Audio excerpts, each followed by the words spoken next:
عدده ولا مبلغ لغايته ولا انقطاع لعمده والصلاة والسلام التحية والإكرام على خير خلقه وأشرف بريته وحامل وحيه ومبلغ رسالاته سيد المرسلين خاتم النبيين أبي القاسم محمد ثم الصلاة والسلام على أهل بيته الطيبين الأطهرين المعصومين المنتجبين الذين أذهب الله عنهم الرجس وطهرهم تطهيرا ولعنة الدائمة الباقية على أعدائهم أعداء الله أجمعين. أما بعد فقد قال الحسين بن علي عليهم الصلاة والسلام ألا ترون إلى الحق لا يؤمل به وإلى الباطل لا يتناهى عنه ليرغب المؤمن في لقاء ربه صلوات محمد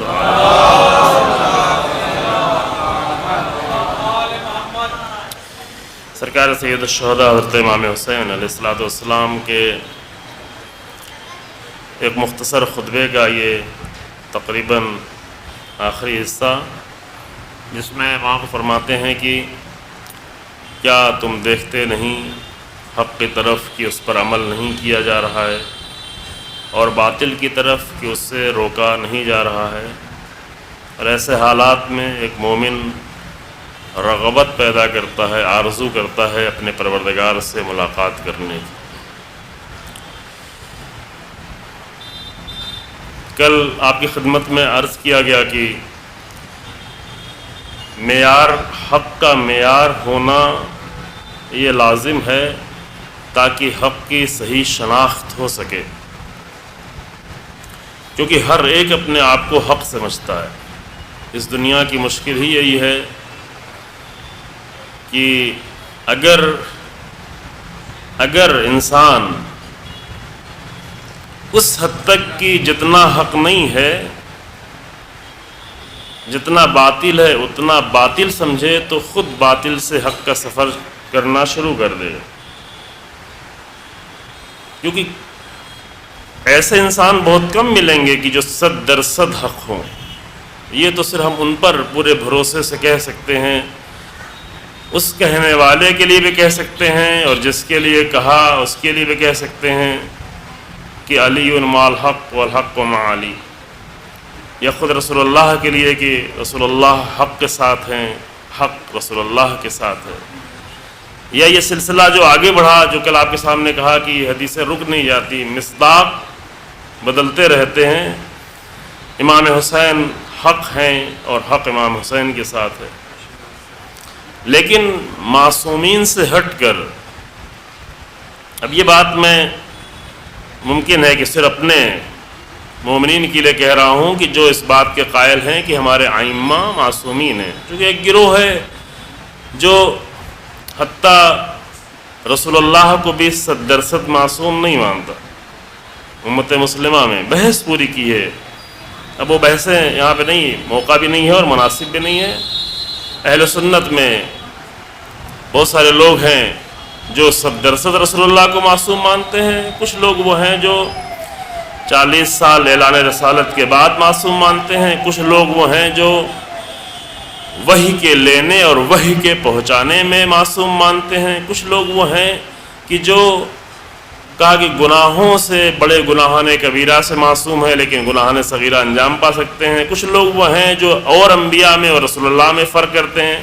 یہ ساری بہت ساری بحثیں ہیں جس کی بہرحال یہاں پر گنجائش نہیں ہے، لیکن جو چیز ہمارے لیے یقینی ہے، دیکھیں یہ بنیادی مسائل ہیں شیعہ مکتب کے اور اعتقادات کے، کہ جو چیز ہمارے لیے یقینی ہے وہ تمام انبیاء کو اور خاص کر سب سے زیادہ بڑھ کر پیغمبر اکرم یعنی اولو العزم انبیاء کو، اور اولو العزم انبیاء میں بھی زیادہ پیغمبر اکرم صلی اللہ علیہ وآلہ وسلم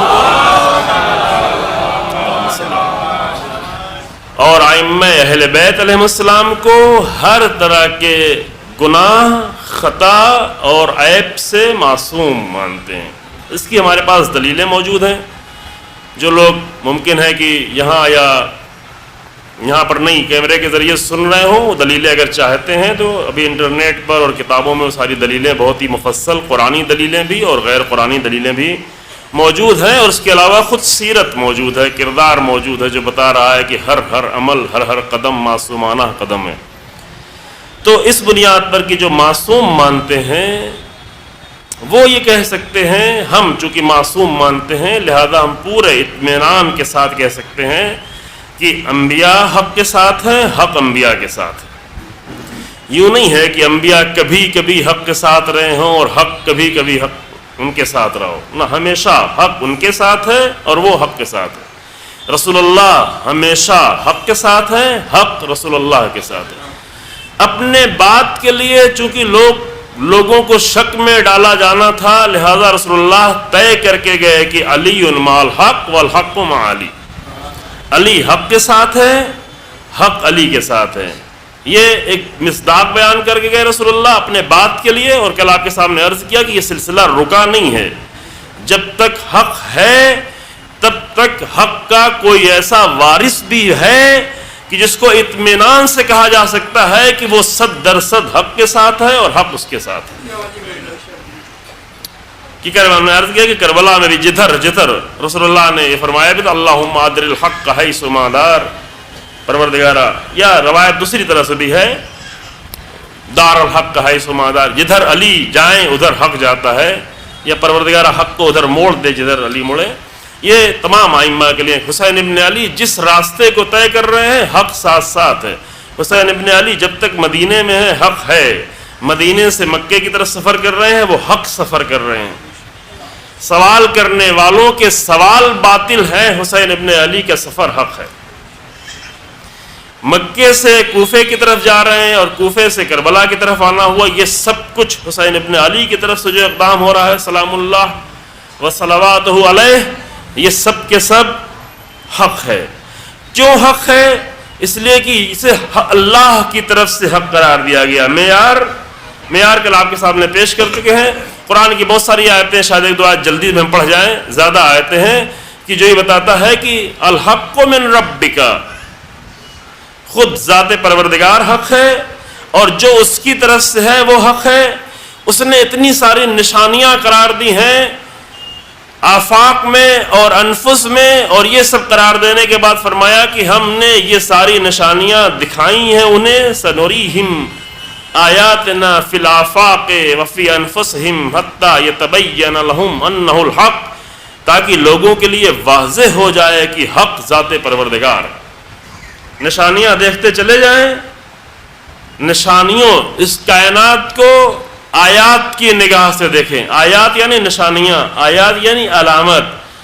اس کائنات کو ملکیت کی نگاہ سے نہیں دیکھیں، غذا کی نگاہ سے نہیں دیکھیں، کھانے کی نگاہ سے نہیں دیکھیں، مکان کی نگاہ سے نہیں دیکھیں، آیات کی نگاہ سے دیکھنا شروع کریں تو آپ کی نگاہیں تھوڑا تھوڑا امیر المومنین کی نگاہوں سے ملنا شروع ہو جائیں گی۔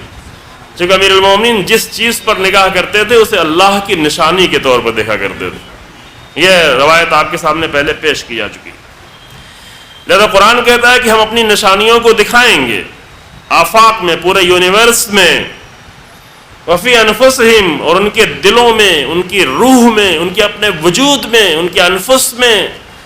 یہ دو کتابیں ہم نے کھول کے انسانوں کے سامنے رکھ دی ہے۔ اب یہ انسانوں کا ہنر ہے کہ ان دو کتابوں کو کتنا پڑھتا ہے، اور پڑھتا ہے تو کیا سمجھ کے پڑھتا ہے۔ جانوروں کے طریقے سے دنیا کو غذا کے طور پر دیکھ رہا ہے یا آیات کے طور پر دیکھ رہا ہے۔ ایک اونٹ کو اگر میدان میں چھوڑ دیا جائے گا اسے پھر غذا نظر آئے گی، اسے ہرے بھرے کھیت میں چھوڑا جائے تو اسے صرف چارہ نظر آئے گا، اسے آیت الہی نظر نہیں آئے گی۔ ایک اونٹ اور ایک گائے اور ایک انسان میں فرق یہی ہے کہ انسان اسی کھانے کو، اسی دسترخوان کو، اسی غذا کو اللہ کی آیت اور نشانی کے طور پہ دیکھ سکتا ہے، دیکھ سکتا ہے، جتنا چاہے دیکھنا شروع کر دے۔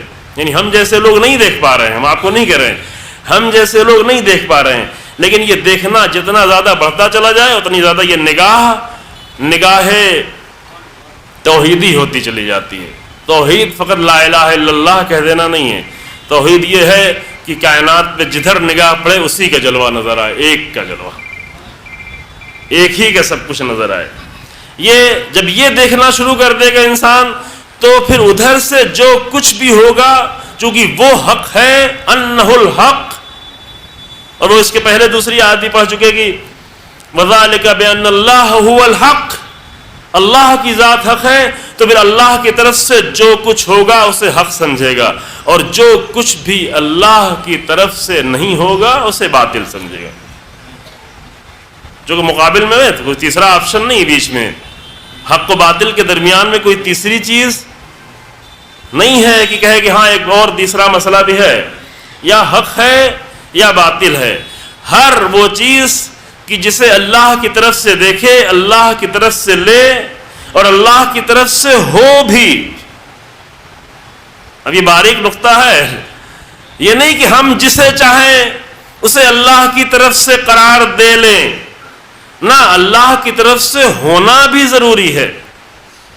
چاہے نعمتیں ہوں، چاہے ہماری ضرورتیں ہوں، چاہے ہماری مادی ضرورتیں ہوں، چاہے ہماری معنوی اور روحانی ضرورتیں ہوں، چاہے ہماری دنیا کی ضرورتیں ہوں، چاہے ہماری آخرت کی ضرورتیں ہوں، چاہے ہمارے رہبران ہوں، اگر ہم ان کو اللہ کی طرف سے دیکھیں اور اللہ کی طرف سے ہوں بھی، کیونکہ ممکن ہے کہ ایک وقت ہم اللہ کی طرف سے دیکھ رہے ہوں لیکن اللہ کی طرف سے نہیں ہوں. ذرا ایک کام کریں، جا کے ڈھونڈیں، کم سے کم امت مسلمہ جا کے ڈھونڈے کہ اور سارے مسئلے میں پھر بھی اتنا زیادہ نقصان نہیں ہوگا، لیکن اگر اپنے رہبر کو ایسے کو قرار دیا جو اللہ کی طرف سے نہ ہو، اپنا امام ایسے کو قرار دیا جو اللہ کی طرف سے نہ ہو، تو پھر بعد میں مشکل ہو سکتی ہے. کیوں؟ اس لیے کہ قرآن کہتا ہے یوم ندعو کل اناس بامامہم، اس دن ہم ہر انسان کو، یعنی روز قیامت، ہر انسان کو اس کے امام کے ساتھ بلائیں گے. تو آئے گا تو امام کے ساتھ، لیکن یہ وہاں جا کر معلوم ہوگا کہ اللہ کی طرف سے والے امام کے ساتھ آیا یا کسی اور امام کے ساتھ آیا. تو یہ طے ہے، یہ طے ہے.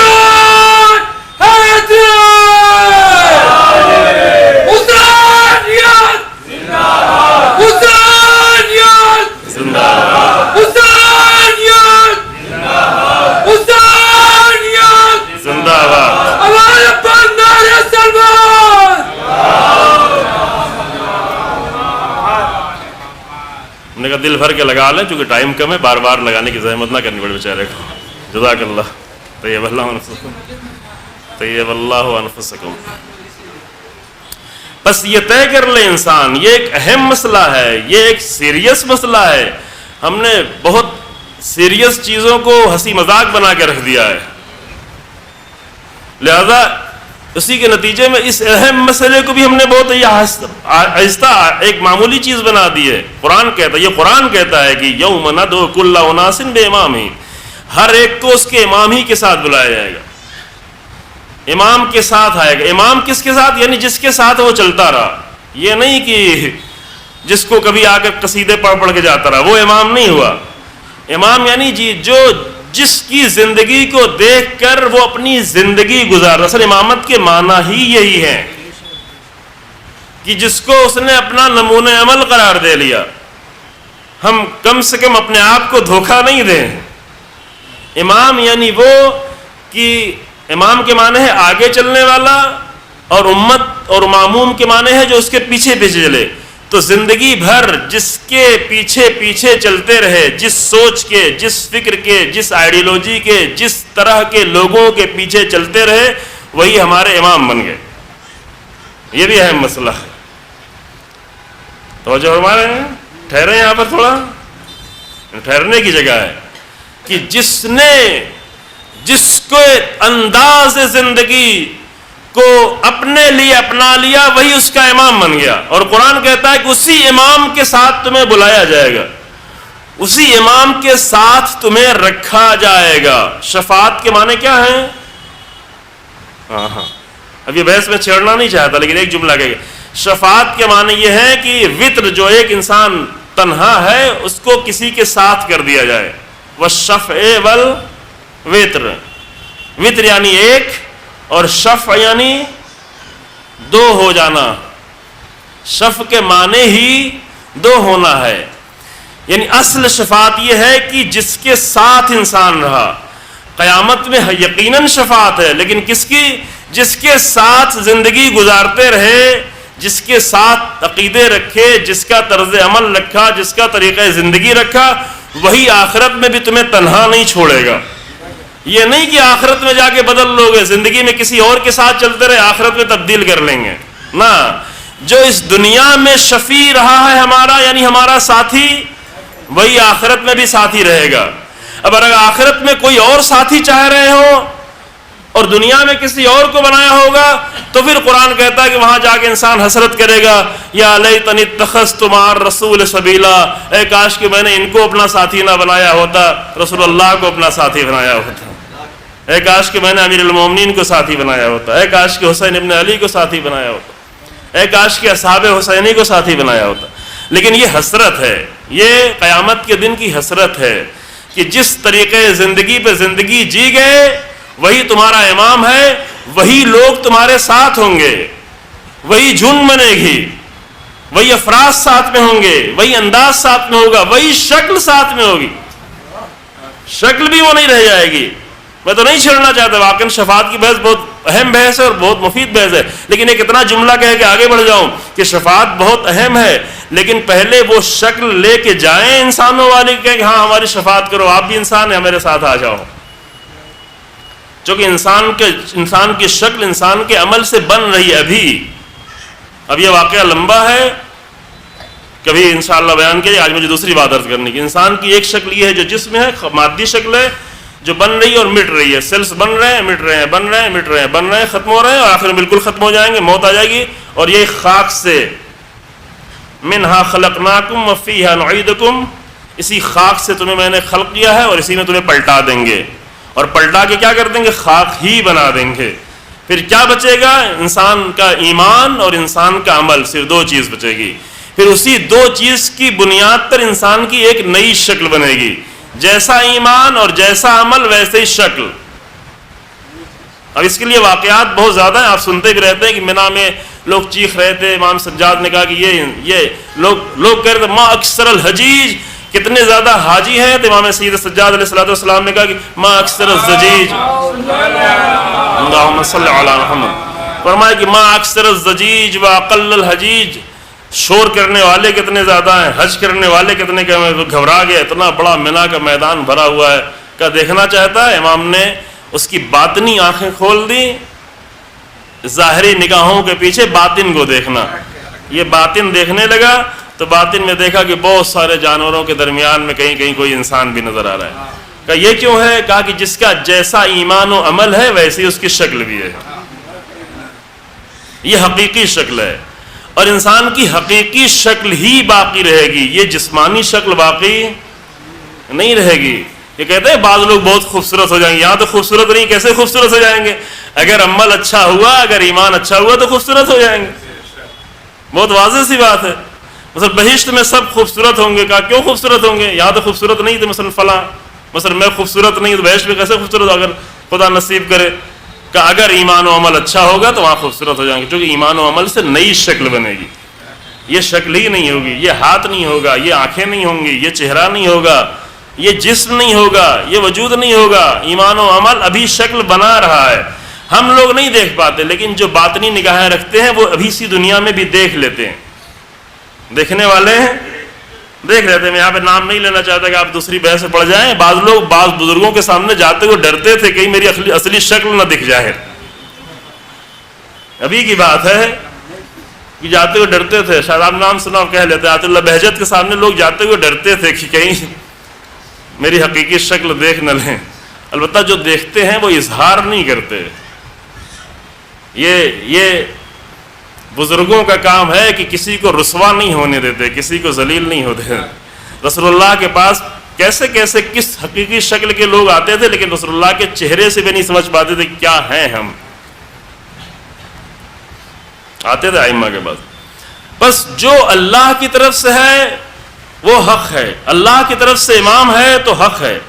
اللہ کی طرف سے امام کے ساتھ زندگی جی ہے، یہ نہیں کہ فرش ادا پہ آ گئے ہیں، نہ، ساتھ میں زندگی جی ہے تو وہ امام وہاں بھی تنہا نہیں چھوڑے گا، وہی شفیع بن کے آئے گا، وہی تم تنہا کو دو میں تبدیل کر دے گا، وتر کو شفع میں تبدیل کر دے گا. توجہ فرما رہے ہیں؟ میں بڑی بحث چھیڑ دی اور ابھی افسوس کر رہا ہوں کیوں چھیڑ دی، لیکن یہ بحث اہم ہے. بعد میں انشاءاللہ کبھی آپ کے سامنے عرض کی شفاعت جو ہمارے کہا جاتا ہے، شفاعت ایک اہم مسئلہ ہے، لیکن شفاعت صرف یہ نہیں ہے کہ جس طرح چلے گئے ہو گئی، نہ، شفیع یہی ہم بنا رہے ہیں. جس کو یہاں پر ہم شفیع بناتے چلے جا رہے ہیں وہ قیامت میں بھی میرا شفیع ہے. اور شفیع بنانا فقط ایک جگہ ایک خاص وقت کے لیے نہیں بلکہ پوری زندگی کے لیے، جس کو ہم نے اپنی پوری زندگی کے لیے شفیع بنایا. اب یہ بحث انشاءاللہ یہیں پہ چھوڑتے ہیں، آگے بڑھتے ہیں. بس حق اللہ کی طرف سے ہے، الحق من ربک. اب یہ آیت قرآن میں بار بار تکرار ہو رہی ہے، واقعات بھی اس کے ساتھ ساتھ بہت ہیں، میری اتنی فرصت نہیں ہے. کبھی رسول اللہ کو مخاطب کر کے قرآن کہہ رہا ہے، کبھی پوری امت کو مخاطب کر کے کہہ رہا ہے. رسول اللہ کو مخاطب کر کے کہہ رہا ہے کہ الحق من ربک فلا تکن من الممترین، حق اللہ کی طرف سے ہے، شک نہیں کرنا. رسول اللہ تو شک نہیں کرتے، جو رسول اللہ کے ساتھ رہتے تھے کبھی کبھی وہ بیچارے شک کر ڈالتے تھے، اور کبھی کبھی بعض لوگوں کو تو بہت زیادہ شک ہوتا تھا. بعض لوگ سادے مومنین ہوتے تھے، ان کو شک ہوتا تھا، بعد میں پھر صحیح ہو جاتے تھے. بعض لوگ سادے سے زیادہ تھے، ان کو کبھی کبھی زیادہ ہی شک ہو جاتا تھا، اور پتہ نہیں ان کا آخر تک شک دور ہوا یا دور نہیں ہوا. تو قرآن کہتے ہیں فلا تکن من الممترین، تکن یعنی رسول اللہ کو مخاطب کر کے. یہ کہاں آئے مباہلہ جب نازل ہوئی وہاں پر فمن حاجک من بعد ما جاءک من العلم فقل تعالوا ابنانا وابناکم ونساءنا ونساءکم وانفسنا وانفسکم ثم نبتہل فنجعل لعنت اللہ علی الکاذبین. آؤ مباہلہ کر لیتے ہیں، یعنی تم جان لو کہ ہمارے حق ہونے میں کوئی شک نہیں ہے. مباہلے کے لیے دعوت دینا یہ بتانے کے لیے ہے کہ حق ہونے میں کوئی شک نہیں ہے. اگر وہ عقل مند ہوتے تو وہیں پہ کہتے کہ نہیں ہم مباہلہ نہیں کریں گے. عقل مند نہیں تھے، اس لیے وہ مباہلہ پھر بعد میں جا کے کہنا پڑے کہ نہیں ان کے سامنے ہم مباہلہ نہیں کریں گے. لیکن قرآن نے واضح طور پہ کہہ دیا دلیل کے ساتھ. وہ آگے کہتے تھے، ایک جملہ کہہ کے آگے بڑھتے ہیں، قرآن کی آیت اہم آیت ہے. اور آگے کہتے تھے کہ رسول اللہ حضرت عیسیٰ اللہ کے بیٹے ہیں. کیوں اللہ کے بیٹے ہیں؟ کہ ان کا کوئی باپ نہیں تھا. باپ نہیں تھا تو اللہ کے بیٹے ہو گئے. ہاں نا، باپ نہیں تھا تو پھر کس کے بیٹے ہوئے؟ تو قرآن نے دلیل لا کے پیش کی. قرآنی آیت یہ آئی، کہا کہ اِنَّ مِثْلَ عیسیٰ كَمَثَلِ آدَمَ خَلَقَهُ مِن تُرَابٍ ثُمَّ قَالَ لَهُ كُن فَيَكُونُ. عیسیٰ کی مثال آدم جیسی ہے. عیسیٰ کے تو باپ نہیں تھے، آدم کے نہ ماں نہ باپ تھے، دونوں نہیں تھے. اب یہ دلیل ہے نا، واضح سی دلیل ہے. تم کہتے ہو جناب عیسیٰ اس لیے اللہ کے بیٹے ہیں کیونکہ ان کا باپ نہیں تھا. تو قرآن کی آیت نازل ہوئی کہ اِنَّ مِثْلَ عیسیٰ كَمَثْلِ آدَمَ، عیسیٰ بھی آدم جیسے، ان کی مثال آدم جیسی ہے کہ نہ ان کا باپ تھا اور نہ ہی ماں تھی. خلقہ من تراب، آدم کو بھی مٹی سے پیدا کیا. ثم قال له کن فیکون، اللہ نے کہا ہو جا. مٹی سے کہا کہ آدم ہو جا تو آدم ہو گئی. تو اللہ اگر مٹی کے بنائے ہوئے ڈھانچے سے کہے کہ آدم بن جا، نبی بن جائے، تو ایک ماں مریم جیسی ماں سے یہ نہیں کہہ سکتا کہ عیسیٰ جیسا فرزند متولد کرے. کن فیکون کا منظر آ رہا ہے. البتہ جو مراحل ہیں وہ قرآن نے بیان کیے، پورا واقعہ بیان کیا، کس طریقے سے روح عیسیٰ پھونکی گئی جناب عیسیٰ جناب مریم سلام اللہ علیہ کے لیے. تو یہ دلیل پیش کی. دلیل پیش کرنے کے بعد جب وہ نہیں مانتے تھے کہا کہ اب کہہ دو کہ الحق من ربک فلا تکن من الممترین، حق پروردگار کی طرف سے آؤ مباہلہ کر لو. پھر پوری امت سے کہا. رسول اللہ 13 سال تک مکے میں، البتہ اعلان رسالت کے بعد، چونکہ رسول اللہ پہلے بھی نماز پڑھتے تھے، لیکن اعلان رسالت کے بعد 13 سال تک مکے میں فلسطین کی طرف، بیت المقدس کی طرف رخ کر کر کے نماز پڑھتے رہے. مدینے آئے تو مدینے میں بھی بیت المقدس ہی کی طرف رخ کر کے نماز پڑھتے رہے. یہودیوں نے تانا دینا شروع کیا، جو مکے میں یہودی نہیں تھے اور مدینے میں یہودی تھے، انہوں نے تانا دینا شروع کیا. کہ وہاں نماز پڑھ رہے ہیں تو اللہ نے نماز کی حالت میں رسول اللہ کا رخ موڑ دیا، کیا نہیں، بیت المقدس سے کعبے کی طرف رخ موڑ دیا۔ اتنے سالوں تک رسول اللہ نے نماز پڑھی۔ کہیں بیچ میں ایک جملہ کہوں اگر آپ ضرورت محسوس کرتے ہوں تو، کہ اتنے سارے مظالم کے بعد عجیب ہے کہ ذکر حسین ابن علی جو ظلم کے خلاف قیام کے لیے ہے، اس منبر پر آ کر لوگوں کا دل اسرائیل کے لیے تو دکھتا ہے لیکن فلسطینیوں کے لیے نہیں دکھتا۔ یہ عجیب مرحلہ، یہ سننے میں آتا ہے کہ اسرائیل کے لیے تو ہم اپنی حکومت سے بھی کہتے ہیں کہ اسرائیل کے ساتھ نہیں ہو، چونکہ قرآن کا یہ وعدہ ہے کہ اگر ظالم کے اوپر بھروسہ کرو گے تو وہ بھی چلا جائے گا اور تمہیں بھی مشکل ہو جائے گا، تم بھی چلے جاؤ۔ فَتَمَسَّكُمُ النَّارُ لَا تَرْكَنُوا إِلَى الَّذِينَ ظَلَمُوا، ظالموں پر بھروسہ نہیں کرو چونکہ ظالم کبھی باقی نہیں رہے گا۔ یہ تاریخ ہے، رسول اللہ کہہ کے گئے ہیں کہ الحکومت تبقى مع الکفر ولا تبقى مع الظلم، حکومت کفر کے ساتھ تو باقی رہ سکتی ہے لیکن ظلم کے ساتھ باقی نہیں رہ سکتی، اور کوئی بھی تاریخ کا ظالم باقی نہیں رہا۔ لہذا جو چیز یقینی ہے کہ دنیا کا سب سے بڑا دہشت گرد ملک اسرائیل، اسے بہرحال ختم ہو جانا ہے۔ ہم تو اپنے ملک کو بچانا چاہتے ہیں کہ ایسے ظالموں پہ بھروسہ کرو گے تمہیں بھی مشکل ہو جائے گی، مشکل ہو جائے گی۔ یہ عقل کا قانون ہے، یہ عاقلانہ قانون ہے کہ ظلم میں بھروسہ کرو گے ظالم تو ختم ہوگا۔ قرآن کی بات نہیں مانے، ہم نہیں کہہ رہے ہیں قرآن کہہ رہے اس لیے مانے، نہ، عقل بھی کہتی ہے کہ اگر ایسے پہ بھروسہ کیا جس کو ختم ہو جانا ہے تو تمہیں بھی نقصان پہنچے گا۔ ایک محاورہ بھی کہتے ہیں نا کہ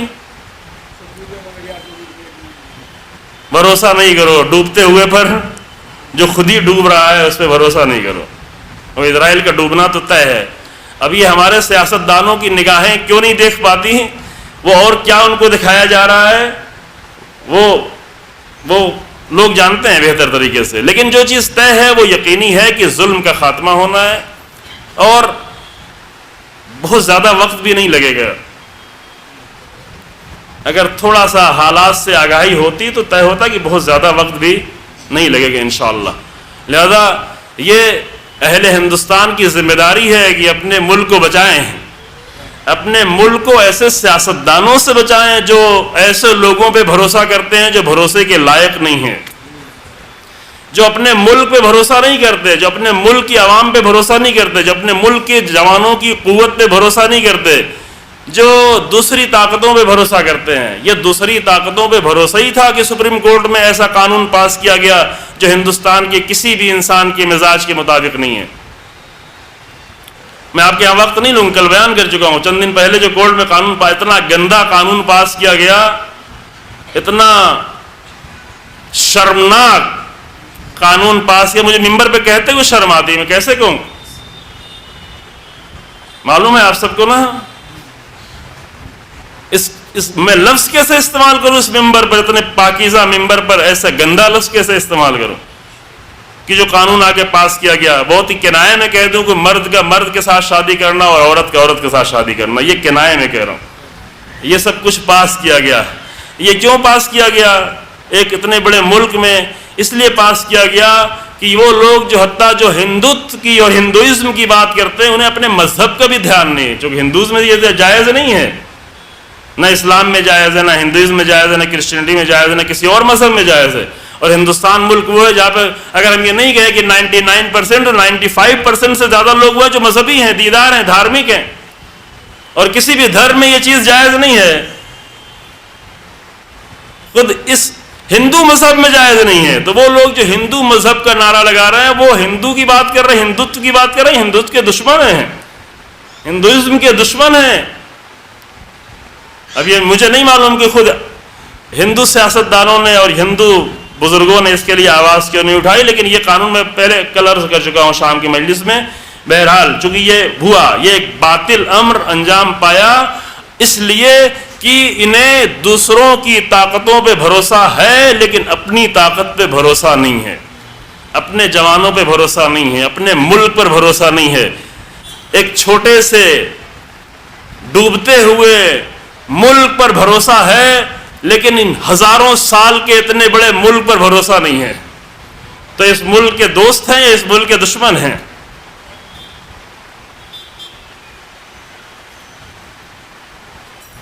یہ تو ملک کی دشمنی ہے، اور یہ بات میں پچھلے سال عرض کر چکا ہوں کہ یہ ملک کی بھی دشمنی ہے، یہ ہندوستان کے بھی دشمن ہیں، یہ ہندوازم کے بھی دشمن ہیں، یہ انسانیت کے بھی دشمن ہیں۔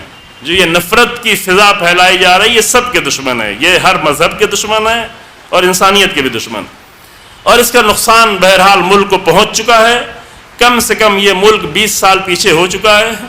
اب یہ اور بات ہے کہ بہت سارے لوگ چاپلوسی میں لگے ہوئے ہیں اور چاپلوسی کر رہے ہیں، وہ کرتے رہیں چاپلوسی، حتیٰ اتنے مقدس ممبروں سے آگے چاپلوسی کرتے رہیں، اس سے ہمیں لینا دینا نہیں ہے، لیکن بہرحال اس سیاست کے نتیجے میں ہندوستان 20 سال پیچھے ہو چکا ہے۔ اگر یہیں آج ٹھہر جائے تب بھی 20 سال لگے گا دوبارہ واپس پلٹ لانے میں۔ اقتصادی جو حالت ہے وہ دیکھ رہے ہیں، غریبوں کی جو حالت ہے وہ دیکھ رہے ہیں، چند سرمایہ داروں کے پیٹ بھرے جا رہے ہیں، اور باقی سب کی جو حالت ہے وہ دیکھ رہے ہیں، بازاروں کی جو حالت ہے وہ دیکھ رہے ہیں۔ بیچارے غریب لوگ جا کر پورا بازار ٹہل کے چلے آتے ہیں، نہ ایک سبزی خرید پاتے ہیں، نہ ایک دال خرید پاتے ہیں، کھانے کے لیے جا کر دیکھ دیکھ کے واپس چلے آتے ہیں۔ ملک کی حالت یہ ہو رہی ہے اور باتیں بڑی بڑی کی جا رہی ہیں۔ خیر، حق اگر ہے تو حق ہر ایک کے لیے فائدہ مند ہے، حق ہر ایک کے لیے مفید ہے، اور حق ہے پروردگار کی طرف سے۔ قرآن میں کئی مرتبہ یہ لفظ تکرار ہوئی ہے۔ ایک مرتبہ کہا الحق من ربک فلا تکن من الممترین، دوسری جگہ فرمایا الحق من ربک فلا تکونن من الممترین، تیسری جگہ فرمایا جاء الحق من ربک فلا تکونن من الممترین۔ یہ بار بار کلمات، ایک مطلب قرآن جب بار بار تکرار کرتا ہے تو اس لیے کہ مطلب بہت زیادہ اہم ہے، مطلب کی اہمیت کی وجہ سے کوئی بات تکرار کی جاتی ہے۔ یہ نہیں کہ ہم ذاکروں کی طرح سے مطلب ختم ہو گیا تو آگے اسی مجلس کو دوبارہ پڑھ رہے ہیں، پھر دوبارہ پڑھ رہے ہیں، اسی لیے نہیں۔ قرآن کیا اللہ کیا مطلب ختم نہیں ہوا، یہ ہماری مشکل ہے، کبھی مطلب ختم ہو جاتا ہے۔ اللہ کیا مطلب کی کمی نہیں، ایک مطلب اگر بار بار دہرایا جا رہا ہے تو اس کا مطلب ہی اتنی اہم بات ہے کہ بار بار تمہیں متوجہ کیا جائے کہ الحق من ربک فلا تکونن من الممترین، حق پروردگار کی طرف سے ہے، تم حق پر شک کرنے والوں میں نہیں بننا۔ پھر اب پہچان کیسے ہو؟ کہ جو کچھ حق کی طرف سے ہو، جو کچھ اللہ کی طرف سے نظر آئے اسے حق مانتے چلے جاؤ۔ معیار یہ ہو گیا، جو کچھ پروردگار کی طرف سے ہوتا ہو، نظر آ رہا ہو، اسے حق مانتے چلے جاؤ۔ جس سے الہی رنگ نظر آ رہا ہو اسے حق مانتے چلاؤ۔ اگر باتیں الہی ہوں، اگر کلام الہی ہو، اگر انداز الہی ہو، اگر انسان الہی ہو، اگر رہبر الہی ہو تو اسے حق مانتے چلے جاؤ۔ کتنا آسان ہے، دیکھیں فارمولہ بہت ہی آسان۔ ابھی لوگ اپنے باطل رہبروں کے پیچھے جا جا کر کامیاب ہو رہے ہیں، ہمارے پاس الہی رہبر موجود ہیں جن کے لیے ہم یقین سے کہہ سکتے ہیں کہ دنیا کی کسی قوم کے پاس اتنے پاکیزہ اور حق رہبر نہیں جتنے ہمارے پاس ہیں، اور جس کو مقایسہ کرنا ہو، کمپیئر کرنا ہو، جا کے کر لے جا کر۔ ہر کوئی بھی قوم اپنے رہبروں کا ہمارے رہبروں سے آ کر مطالعہ مباحثہ کر لے، ان کی زندگی، ان کا طریقہ، ان کا انداز، ان کی بصیرت، ان کی سوچ، ان کا علم، ان کا فقہ، ہمارے معصوم رہبروں سے بھی اور ہمارے معصوم رہبروں کے جو نمائندے رہبر ہیں ان سے بھی۔ بعض لوگ نادان ہیں، کہتے رہبر تو پھر فقط معصوم ہے، وہ معصوم نے اپنے رہبر بنائے تھے، معصوم نے اپنی زندگی ہی میں اپنے نمائندے بنائے تھے۔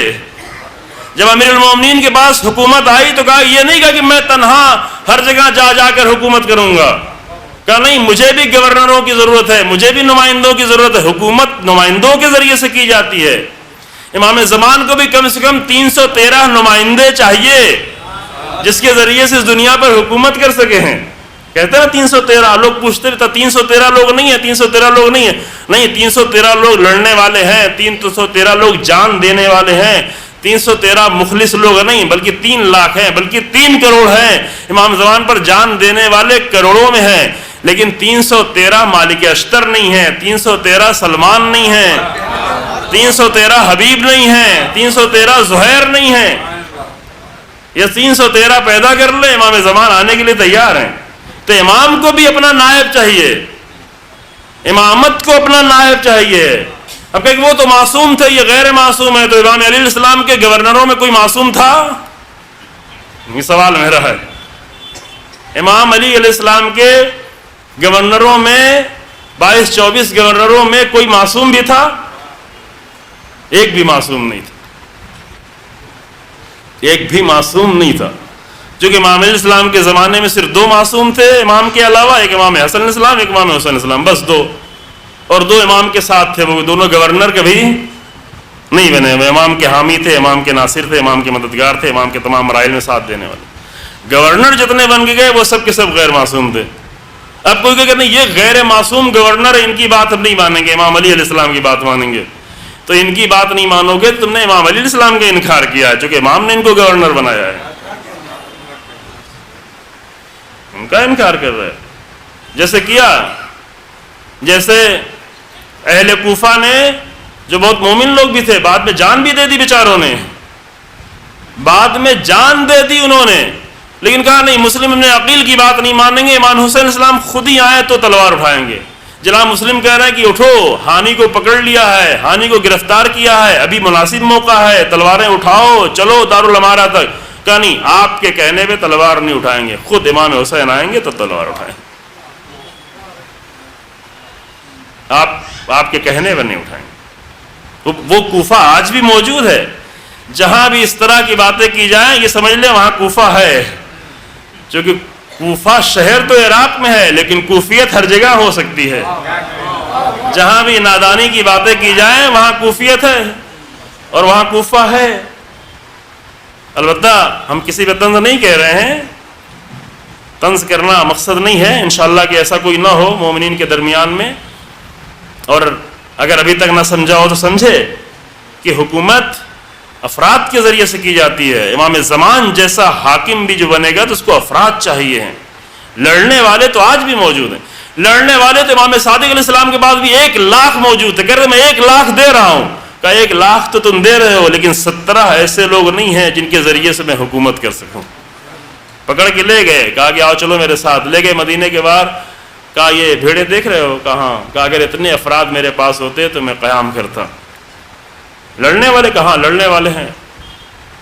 امام صادق علیہ السلام پر ہزاروں لوگ جان دینے کے لیے تیار تھے، لیکن آ کر حق کی حکومت کرنا یہ معمولی مسئلہ نہیں ہے عزیزو. باطل حکومت کرنے کے لیے جو دل میں آئے انسان کرے، نہ کوئی روکنے والا ہے نہ کوئی ٹوکنے والا ہے. پہلے زمانے میں کہا جاتا تھا سپریم کورٹ آ کے روک سکتی ہے، ابھی سپریم کورٹ کے اوپر بھی پورا اختیار ہو گیا، کون روکے کون ٹوکے. باطل حکومت کرنے کے لیے کچھ بھی نہیں کرنا، جو دل میں آئے کرے انسان. لیکن حق حکومت کرنے کے لیے ہر وقت نگاہ پروردگار کی طرف سے ہوتی ہے کہ اس حکومت میں کوئی ایسی چیز داخل نہ ہونے پائے جو اللہ کی طرف سے نہ ہو. اور یہ مرحلہ بہت سخت ہے. امیر المومنین کی حکومت اس لیے سخت تھی کیونکہ ہر لمحے فرماتے تھے لولت تقا، اگر خوف پروردگار نہ ہوتا تو ہم بھی بتا سکتے تھے کہ سیاست جو تم کر رہے ہو وہ کیسی سیاست ہوتی ہے، کہیں زیادہ ہم بتا سکتے تھے. لیکن ہماری نگاہ چونکہ اللہ کی طرف سے ہے، لہذا نگاہ بھی پروردگار کی طرف ہے کہ وہی ہو جو اللہ کی طرف سے ہو. بس معیار یہ ہوا کہ اللہ کی طرف سے جو ہو وہ حق ہے. پھر اب دیکھتے چلے جائیں، لوگوں کو پہچانتے چلے جائیں، افراد کو پہچانتے چلے جائیں، باتوں کو پہچانتے چلے جائیں، کلام کو پہچانتے چلے جائیں، طریقوں کو پہچانتے چلے جائیں، ممبروں کو پہچانتے چلے جائیں. جتنی باتیں اللہ کی طرف سے کی جائیں وہ حق ہے، اور اگر نہ کی جائیں تو اور کسی چیز سے متاثر نہ ہو. امیر المومنین کا قول یاد رہے کہ حق کو پہچانو، باواز بلند صلوات پڑھیں، حق کو پہچانو، پھر حق کے ذریعے سے اہل حق کو پہچانو. خاندانوں کے چکر میں نہیں پڑ جاؤ، چونکہ خاندانوں کے چکر میں پڑھ کر بہت سارے لوگ پہلے ہی فرقے اپنے بدل چکے ہیں. اسلام میں اتنے فرقے بنے اس لیے کہ یہ لوگ خاندانوں کے چکر میں پڑے تھے. یہ فلاں خاندان، یہ فلاں خاندان، یہ فلاں خاندان، یہ فلاں زوجہ، یہ فلاں صحابی، یہ فلاں وہ، یہ فلاں یہ. امیر المومنین معیار دے کے چلے گئے کہ حق کو پہچانتے جاؤ، لوگوں کو پہچانتے جاؤ. حق کو کہاں سے پہچانے؟ حق کو ان معیاروں سے پہچانو، کتنا اللہ والا ہے انسان، کتنی باتیں اللہ والی ہیں، چونکہ الحق من ربک۔ پھر قرآن نے ایک آیت اور پڑھتے ہیں، یہ آیت ہم کئی جگہ پڑھ چکے ہیں، بہت اہم آیت، لیکن جلدی سے پڑھ گزرتے ہیں تاکہ یہ چیپٹر آج یہ بند ہو جائے، کل دوسرا چیپٹر شروع کریں۔ ایک آیت قرآن اور بیان کرتا ہے جہاں حق کو پہچاننا جس کے لیے بہت ہی آسان ہو جائے۔ قرآن نے معیار دیا، قرآن کہتا ہے کہ وہ بھی مثال کے ذریعے سے، یہ قرآن کا بڑا اچھا حسن ہے کہ بات کو اتنا آسان بنا کے پیش کرتا ہے کہ ہر انسان کو سمجھ میں آ جائے، مزہ بھی آئے۔ یہ قرآن کا ہنر ہے، ایک جملہ کہہ کے قرآن کا ہنر ہے کہ ایک اسکالر، ایک فیلسوف، ایک دانشمند، ایک پروفیسر بھی اگر قرآن کو پڑھے، ایک فقیہ، اس کو بھی مزہ آئے گا، اور ایک جاہل، ایک نادان، ایک گاؤں کا رہنے والا، ایک معمولی انسان، وہ بھی اگر قرآن کو پڑھے، قرآن کا ترجمہ پڑھے، اس کو بھی مزہ آئے گا۔ یہ اور کسی کتاب میں نہیں ہے، باقی کتابیں سب کے لیے مخصوص ہوتی ہے۔ پرائمری والی کتاب کو اگر پی ایچ ڈی والے کو دے دیا وہ بور ہوگا، پی ایچ ڈی والے کو اگر ہائی اسکول والے کو دے دیا وہ بھی بور ہوگا، نہ اس کو سمجھ میں آئے گا نہ اس کو مزہ آئے گا۔ لیکن قرآن کا حسن یہ ہے کہ جو بھی پڑھے اس کے لیے اس میں لذت ہے، چونکہ اس میں باطن ہے۔ جتنا انسان بلند ہوتا چلا جائے گا اتنی گہرائی میں قرآن کی جاتا چلا جائے گا۔ قرآن نے بہت پیاری سی مثال دی، قرآن نے کہا وَأَنزَلْنَا مِنَ السَّمَاءِ مَاءً فَسَالَتْ أَوْدِيَةٌ بِقَدْرِهَا، اللہ نے آسمان سے پانی نازل کیا، بہت ہی آسان مثال، انسان دیکھتا رہتا ہے۔ حق و باطل کی مثال لیکن کس سے دے رہا ہے؟ پانی سے۔ وَأَنزَلْنَا مِنَ السَّمَاءِ مَاءً فَسَالَتْ أَوْدِيَةٌ بِقَدْرِهَا، اللہ نے آسمان سے پانی نازل کیا اور وادیاں بہہ نکلیں، وادیاں پانی کی وجہ سے بہنے لگیں۔ جب وادیوں میں پانی زیادہ ہو گیا اور سیلاب کی شکل ہو گئی تو قرآن کہتا ہے کہ ایسے وقت میں اس کے اوپر جھاگ آ جاتی ہے، کف آ جاتا ہے۔ یہ مثال ہے قرآن کی، سورہ رات کی آیت نمبر 17 ہے۔ پھر کہا کہ ایک ہی مثال کافی نہیں، اگر ایک سے سمجھ میں بات نہ آئے تو ایک مثال اور دیتے ہیں۔ وَمِمَّا يُوقِدُونَ عَلَيْهِ فِي النَّارِ، اور وہ چیز جو تم آگ میں پگھلاتے ہو، کیا؟ جیسے سونا ہے، چاندی ہے، میٹلز ہیں، لوہا ہے، دوسری سارے میٹلز ہیں، جب اس کو پگھلاتے ہو تو اس میں بھی کیا ہوتا ہے؟ اس میں بھی زبد مثل، اس میں بھی جھاگ آ جاتی ہے، جیسے پانی میں جھاگ آتی ہے ویسے ہی اس کو بھی جب پگھلاتے ہیں تو اس کے اوپر بھی جھاگ آ جاتی ہے۔ اب کہنا کیا جاتا ہے قرآن کا؟ کہنا یہ چاہتا ہے کذالک یضرب اللہ الحق والباطل، اللہ اس طریقے سے حق اور باطل کی مثال دیتا ہے۔ مثال کیا ہوئی؟ مثال یہ ہوئی کہ جو اوپر جھاگ ہے وہ باطل ہے، جو نیچے پانی ہے وہ حق ہے۔ یہ مثال ہے، ہاں ابھی مثال ہے۔ جو اوپر جھاگ ہے وہ باطل ہے۔ کذالک یضرب اللہ الحق والباطل، اس طرح اللہ حق اور باطل کی مثال دیتا ہے۔ یہ جو تمہیں اوپر جھاگ دکھ رہی ہے وہ سب کے سب باطل ہے، اور وہ جو پانی ہے وہ حق ہے۔ کیوں؟ اس کی وجہ بھی قرآن بتاتا ہے، بہت ہی حسین ہے۔ ایک آیت میں قرآن کیا کیا بتا جاتا ہے، ہم کو نہیں مزہ آتا چونکہ ہم پڑھتے ہی نہیں اس نیت سے، ہم خالی ثواب کے لیے قرآن کو پڑھتے ہیں۔ کافر دیکھیں کیوں کیسے حق و باطل ہے؟ کہ حق و باطل ہونے کی وجہ یہ ہے کہ فَأَمَّا الزَّبَدُ فَيَذْهَبُ جُفَانًا، یہ جو جھاگ ہے یہ بہت جلدی چلی جائے گی، کسی کو کوئی فائدہ نہیں پہنچائے گی، کسی کی پیاس نہیں بجھائے گی، کسی کی ضرورت نہیں پوری کرے گی، کسی کو پاک نہیں کرے گی، کسی کے برتن نہیں دھلے گا، کسی کے لباس نہیں دھلے گا جھاگ سے، کسی کا غسل نہیں ہوگا جھاگ سے، کسی کا کھانا نہیں پکے گا جھاگ سے، جھاگ سے کوئی بھی فائدہ نہیں ہوگا۔ یہ ہے معیار۔ اس اوپر جو زبد ہے، اوپر یہ جو کف ہے، یہ جو جھاگ ہے، اس سے کسی بھی طرح کا کوئی فائدہ نہیں ہونے والا ہے۔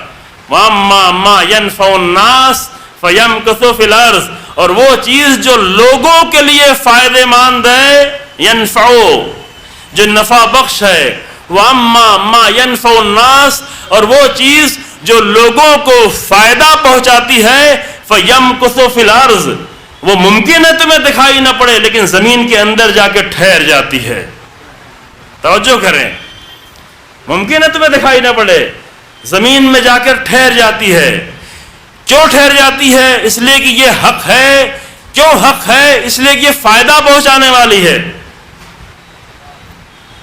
اگر فائدہ چاہیے تو ڈھونڈیں، تلاش کریں، زمین کو کھودیں، زمین کے اندر سے پانی نکالیں تاکہ اس کا فائدہ پہنچائے۔ بس قرآن، پھر اس پر قرآن دوبارہ کہتا ہے کذالک یضرب اللہ الامثال، ایک ہی آیت ہے جس میں قرآن نے 2 بار کہا ہے۔ اللہ اکبر! جو حق و باطل کا مسئلہ اتنا اہم تھا، اور بھی جگہوں پہ قرآن نے مثال دی ہے، لیکن ایک ہی آیت میں 2 مرتبہ قرآن کہہ رہا۔ پہلے کہہ رہا ہے کہ کذالک یضرب اللہ الحق والباطل، اللہ اس طرح حق اور باطل کی مثال دیتا ہے۔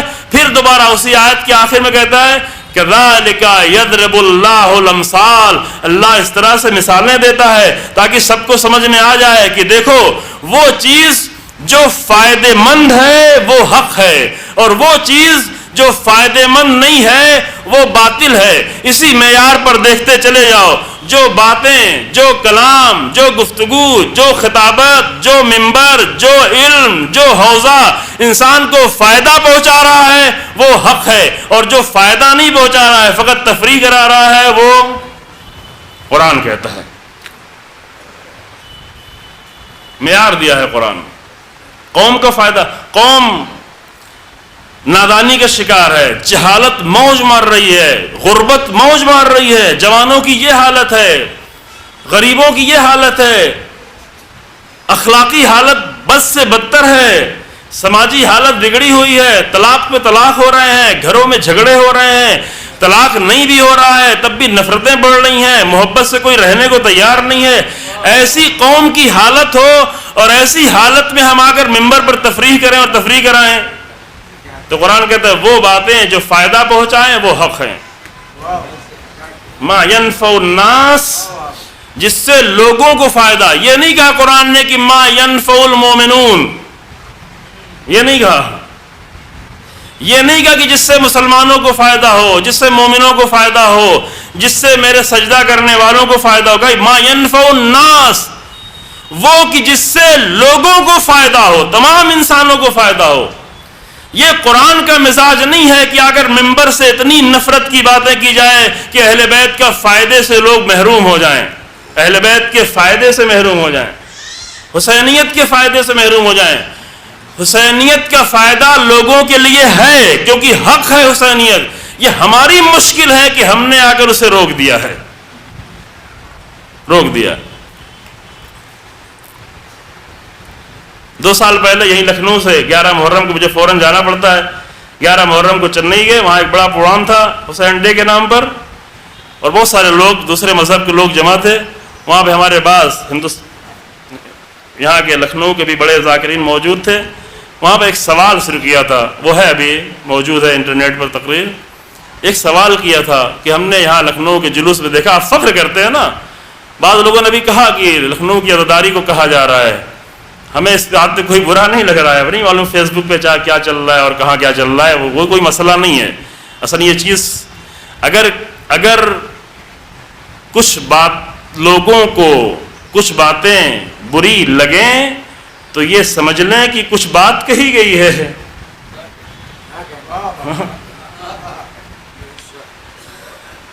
یہ پہلے بھی کہہ چکے ہیں، اگر سب کو ساری بات اچھی لگے تو یہ کم سے کم نبیوں کی بات نہیں ہو سکتی، چونکہ نبیوں کی بات سب کو اچھی نہیں لگتی تھی۔ بری لگنا چاہیے، بری لگے تو بولنے والا خوش ہو کہ شاید کچھ حق بات کہتی ہے جو کچھ لوگوں کو بری لگ رہی ہے، ٹھیک؟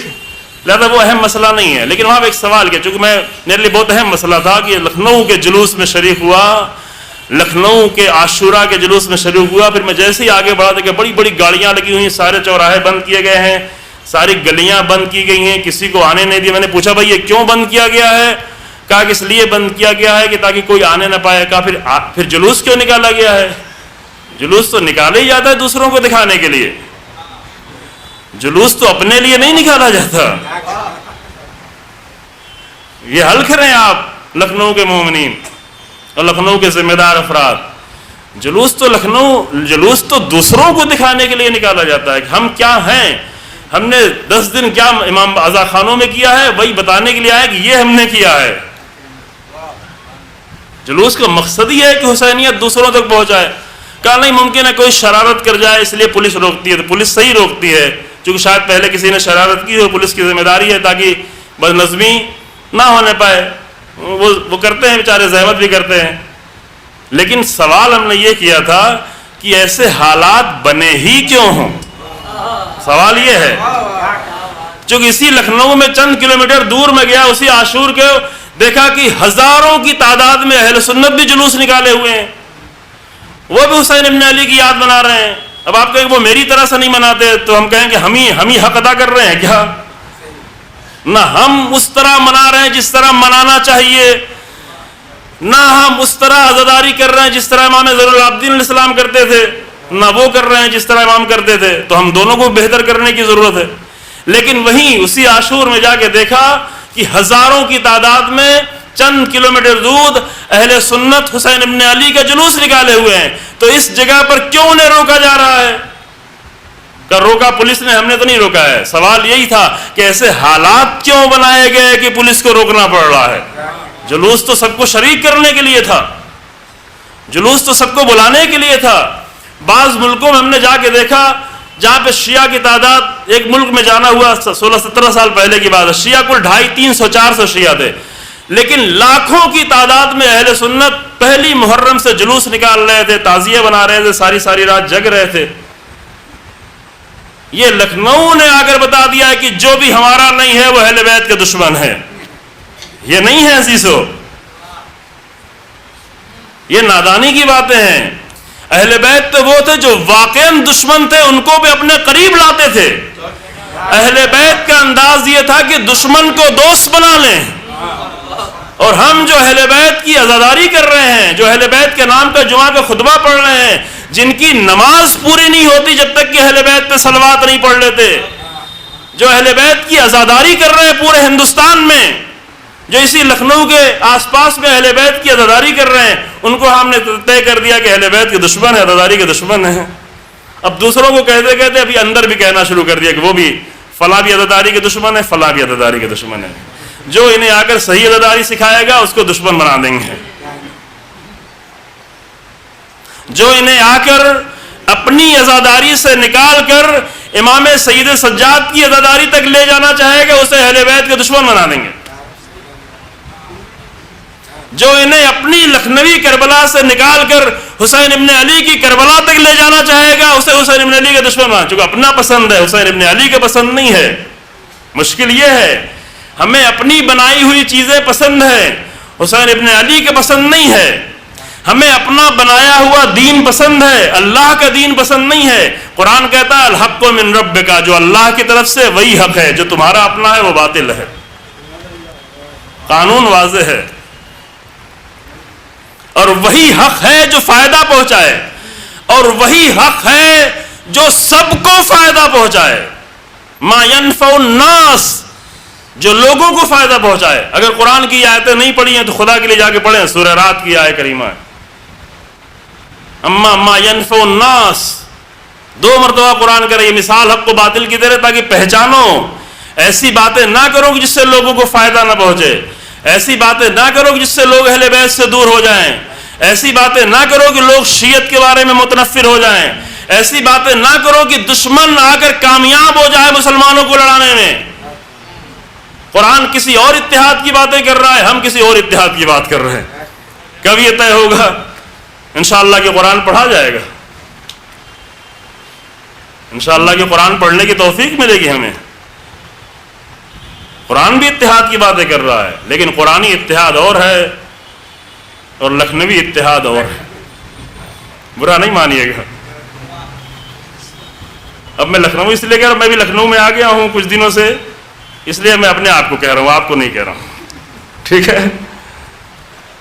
لیکن یہ طے کرنا پڑے گا جو اگر حق چاہیے ہے, اگر وہ حق چاہیے جس کے لیے قرآن کہتا ہے والوزن یومئذ الحق, اللہ کی بارگاہ میں آؤ گے تو معیار صرف حق ہوگا. تو اگر حق چاہیے ہے تو مفید باتیں کرنی پڑیں گی. ازا اور تفریح, یہ 2 چیزیں ملتی کیسے ہیں مجھے یہ بتائیں آپ. ازادار, ازا یعنی ازا یعنی غم، ازا یعنی رونا، ازا یعنی تڑپنا، ازا یعنی اس طرح تڑپنا جس طرح امام سید سجاد تڑپتے تھے، ازا یعنی اس طرح رونا جس طرح امام رضا علیہ السلام روتے تھے، ازا یعنی اس طرح گریا کرنا جس طرح امام صادق علیہ السلام نے گریا کرنے کو کہا، یہ ہے ازا۔ پھر ازا میں تفریح کہاں سے آ گئی، یہ آپ طے کریں۔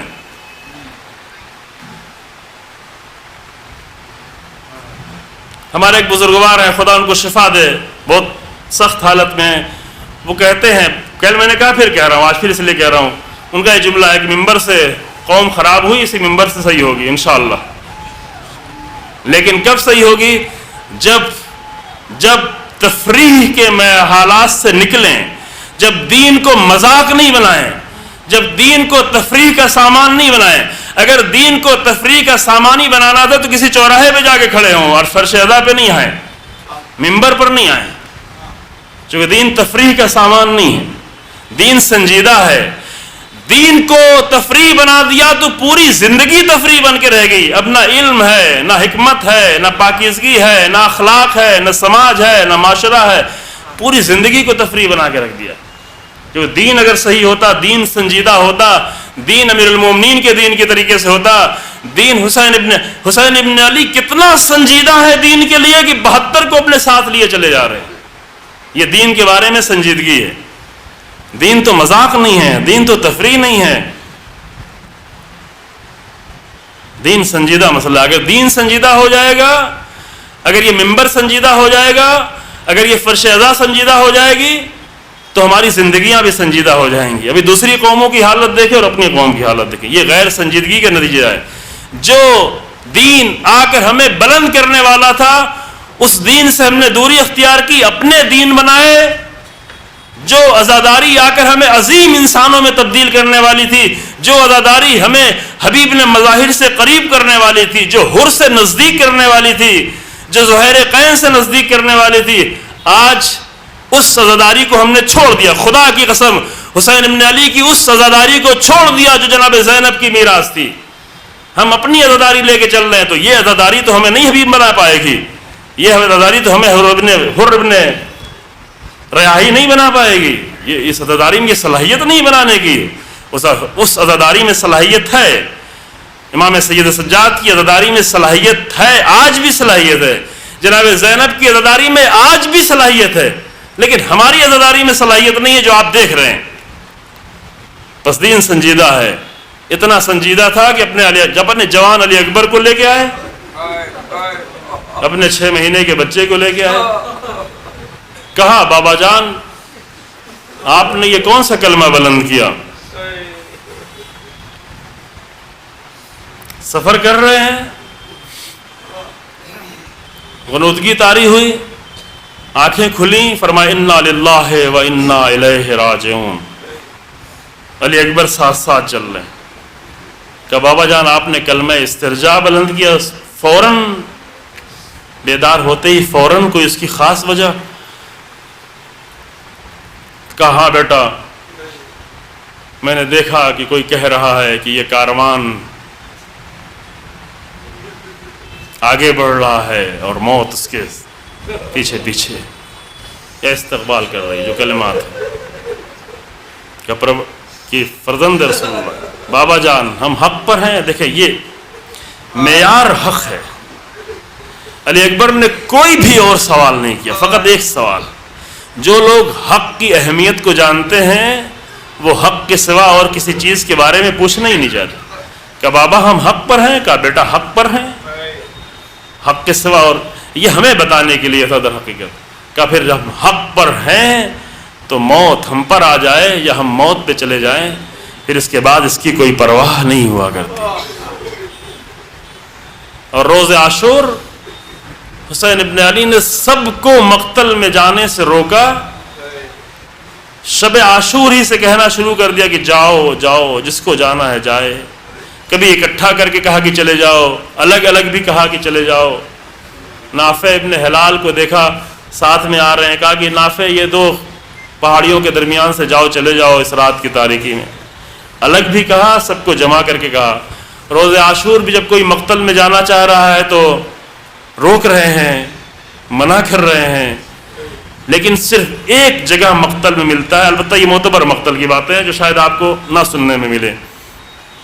معتبر مقاتل میں ہے کہ صرف ایک جگہ حسین ابن علی نے کہا کہ جاؤ، سب سے کہا کہ رکو ہو، حتیٰ ابوالفضل عباس سے کہا کہ بھیا رکو، بہانہ، تم تو میرے لشکر کے علمدار ہو، یعنی روکنا.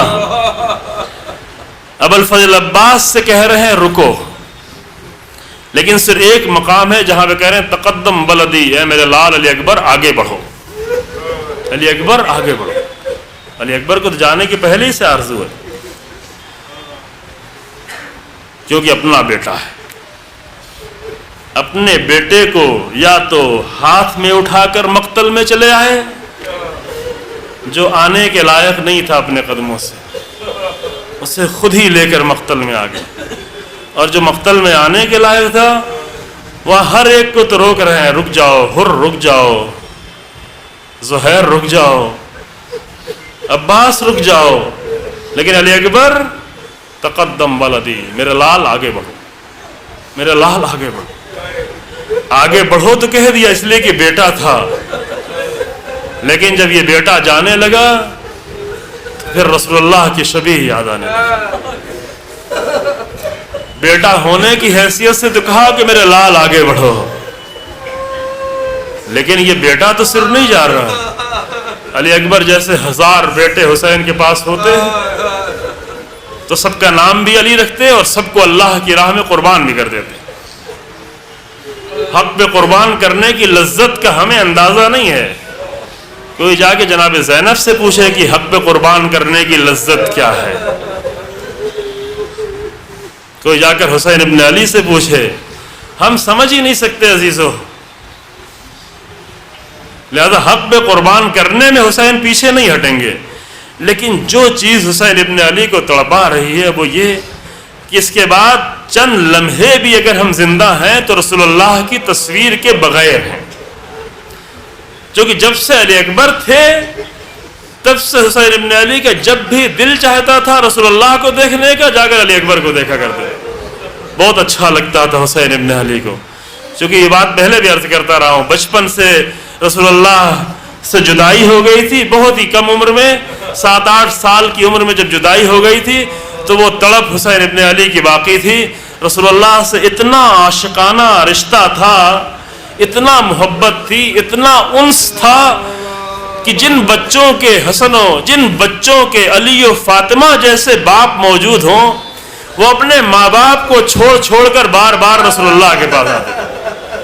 یہ انس تھا، دونوں طرف تھا. ادھر رسول اللہ کا بھی دل نہیں مانتا تھا، تھوڑی سی دیر ہوتی تھی جناب زہرا کے گھر پہ آتے تو میرے بچے کہاں ہیں، حسن حسین کہاں ہیں.